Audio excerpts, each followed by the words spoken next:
Bonjour à tous, c'est Najla Abouani, l'Unital Citizen. Je suis en Égypte et aujourd'hui, je vais vous présenter Maïga Wade, qui est une protectrice des animaux sauvages dans toute l'Égypte. النهارده يا مي هنسألك كذا أسئلة مم. بالإنجليش أو بالعربي زي ما انتي اوكي. عايزة. وأول سؤال هو انتي بدأتي امتى انك تاخدي بالك من السلحفات وكل الحيوانات دي؟ هو انا من وانا صغيره بحب الحيوانات قوي، مهم. وكنت بربي حيوانات في البيت. ايوه. بعد كده من حوالي 10 سنين او 12 سنه بدات اهتم بالحيوانات اللي بره البيت، قطط وكلاب. اروح حديقه الحيوان اساعد هناك. ومن 5 سنين بدات اعمل التيم بتاع مهم. انقاذ الحيوانات البريه، الوايلد انيمالز بقى. أيوة. ايه السبب اللي خلاكي تبدأي ده كل اللي انت بتعمليه دلوقتي؟ يعني هو حبي للحيوانات هو ده الحاجة الأساسية. وعلشان الحيوانات عندنا هنا في مصر بتواجه مجموعة من المشاكل، في قلة وعي عند الناس، أيوة. في تجارة غير شرعية في الحيوانات المهددة بالانقراض. وبس بما ان احنا هنا في اسكندرية فعندنا السلاحف البحرية دي عندها مشكلة، وفيها تجارة وفي مفاهيم غلط عن ان اكلها مفيد وكده، فعشان كده اهتمينا بالموضوع ده. انتوا بقى لما بتاخدوا السلاحف واي حيوانات مم. وبتشوفوا هما بيكونوا ازاي، بيكونوا عيانين مثلا متعورين، بتعملوا فيهم ايه او يعني بتحاولوا تنقذوهم ازاي؟ هو يا اما مثلا هي بتبقى موجودة عند حد مهم. مربيها، مخليها مثلا عنده في البيت كبات لو دي مثلا سلحفة، او في محل حيوانات زينة، او في السوق في سوق الجمعة. فاحنا بنحاول ان احنا نتفاهم معاه، احنا هناخدها نرجعها لبيئتها الطبيعية، هناخدها علشان نعالجها كده. في ناس بتوافق انها تديها لنا، وفي ناس بتطلب فلوس، وفي ناس يعني بياخدوا وقت معانا طويل، بس في النهاية بناخد الحاجة. وبنحاول ان احنا نعمل لها اعادة تأهيل انها تبقى جاهزة انها تروح بيئتها الطبيعية. ولو محتاجة علاج بتبقى متعورة او عيانة، عندنا الدكاترة البيطريين بيساعدونا، هم خبرتهم في الوايلد انيمالز مش كبيرة، علشان هم هنا يعني ما درسوهاش، لكن احنا وهم بنجتهد على قد ما نقدر ان احنا نعمل الصح ايوه. معاهم.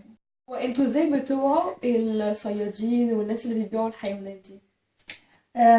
بصي، هو في كذا طريقة ان احنا بنحاول نستخدمها. يعني في ناس بتقدري تكلميهم من ناحية الرحمة، وان حرام عليك، وان حط نفسك مكان الحيوان ده، تحب انك تبقى محطوط في قفص صغير كده. او في ناس تانية الطريقة دي مش بتجيب معاهم نتيجة، فبتبتدي تكلميهم بالقانون وتخوفيهم ان دي اه.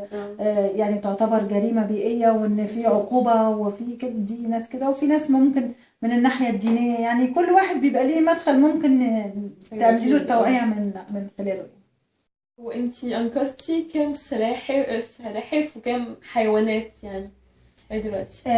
السلاحف البحرية 82، في الثعلب الأحمر 8، الثعلب الفينيك 1، الديب 2،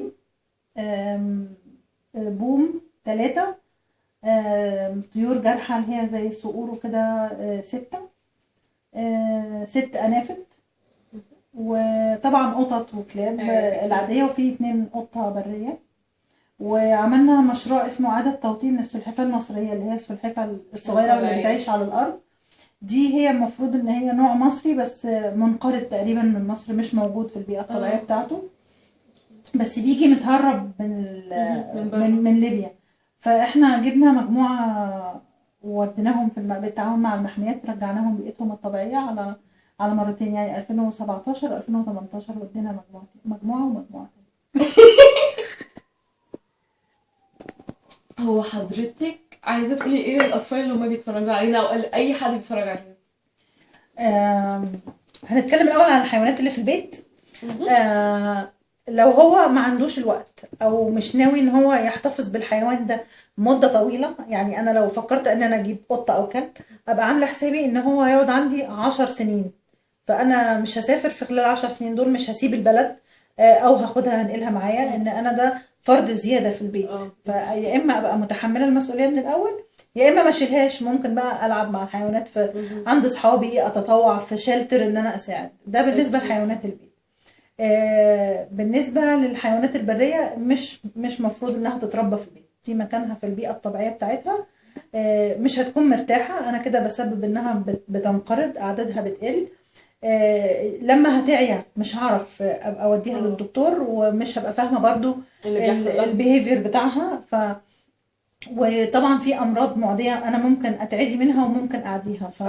ف تربيه الحيوانات البريه ما تنفعش في البيوت ابدا، مهما كان البيت كبير وفيه امكانيات. حديقه الحيوان، انا لما اروح اتفرج بس، مش ما اكلش الحيوانات.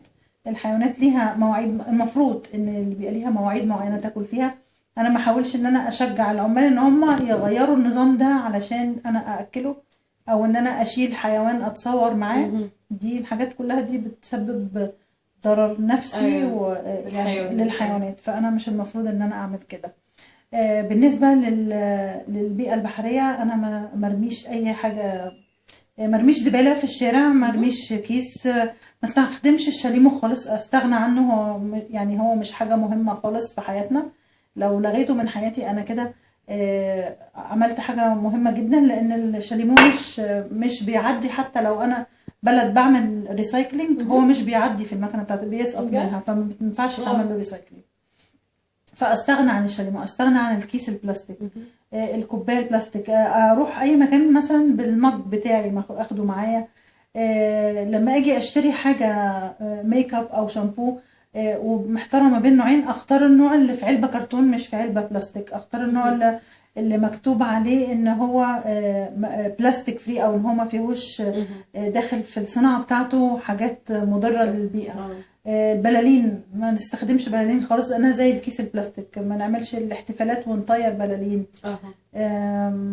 لما نكون في حته مثلا على البحر، ما نحاولش ان احنا ناكل السمك، ولا ناكل السمك ولا نرمي اي حاجه. كل الحاجات دي بتاثر على الكائنات البحريه. ايه الاهداف بتاعت التيم بتاعتكم؟ احنا الفريق بتاعنا فريق اسكندريه لانقاذ السلاحف والحياه البريه. لينا مجموعه من الاهداف. اولا انقاذ الحيوانات البريه واعاده اطلاقها في مواطنها الطبيعيه. توعيه الناس بالحيوانات البريه وبالمواضيع المرتبطه بيها، بالبيئه والبيئه البحريه. بنساعد في حديقه الحيوان، بنحاول ان احنا نحارب الاتجار غير شرعي في الحيوانات، وبنحتفل بالمناسبات العالميه المرتبطه بالبيئه والحيوانات البريه. ميرسي à tous d'avoir regardé cette vidéo. شكرا يا مي، شكرا انك اتكلمتي معانا ورديتي للاسئله بتاعتنا، وان شاء الله نشوفك تاني. ان شاء الله.